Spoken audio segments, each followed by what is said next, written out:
ராமாயணம் அப்படின்னு நம்ம எடுத்துக்கிட்டாலே ஜனக மகாராஜா அவருடைய கதாபாத்திரம் பற்றி யாராலையும் பேசாமல் இருக்கவே முடியாது. அவரை பற்றி கண்டிப்பாக பேசியே ஆகணும். அவர் சீதையினுடைய தந்தையாக இருக்கிறாரு, ராமபிரானுடைய மாமனாராக வந்து அவர் இருக்கிறாரு.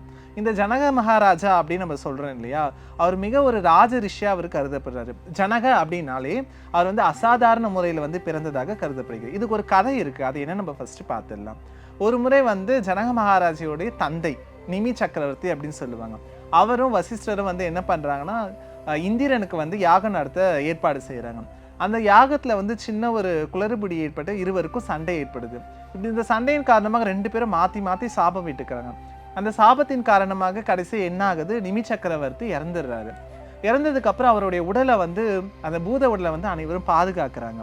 அப்படி பாதுகாக்கும் பொழுது திரும்பவும் நிமி சக்கரவர்த்தியை வந்து உயிர் எழுப்பணும், அவர் வந்து திரும்ப மனித பிறவிக்கு வந்து வரணும் அப்படின்னு எல்லாருமே வந்து போராடுறாங்க. நீங்கள் இந்த அளவும் நீங்கள் வந்து ஸ்ரீரங்கம் போனீங்கன்னா அங்கே ராமானுஜர உடலை வந்து இன்றளவும் பாதுகாத்து வச்சு அவருடைய சந்நிதியில் இப்போவும் அவரை நம்ம அப்படியே பார்க்கலாம், உயிரோட்டமாக அவரை பார்க்கலாம். இன்றளவும் அப்படி ஒரு பாதுகாத்து வச்சிருக்காங்க. அதே போல இந்த சக்கரவர்த்தி உடலும் பாதுகாத்து வச்சாங்க. ஸ்ரீ கந்தவிலாஸ் விபூதி குங்குமம் மற்றும் ஸ்பெஷல் பஞ்சாமிர்தம், சிவப்பு சிறப்பு.